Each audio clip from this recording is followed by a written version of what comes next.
أعوذ بالله من الشيطان الرجيم. بسم الله الرحمن الرحيم. وإذ قال إبراهيم رب اجعل هذا البلد آمنا واجنبني وبني أن نعبد الأصنام رب إنهن أضللن كثيرا من الناس فمن تبعني فإنه مني ومن عصاني فإنك غفور رحيم.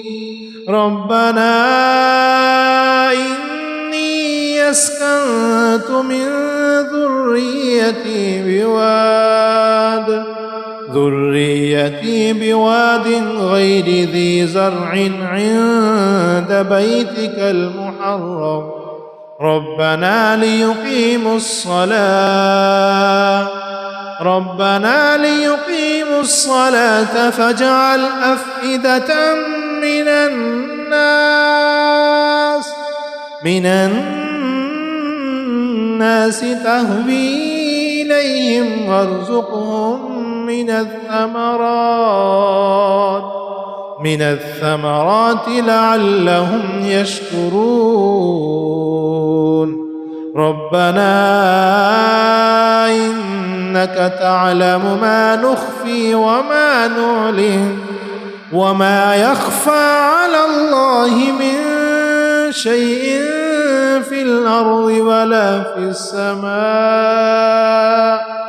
الحمد لله الذي وهب لي على الكبر إسماعيل وإسحاق إن ربي لسميع الدعاء.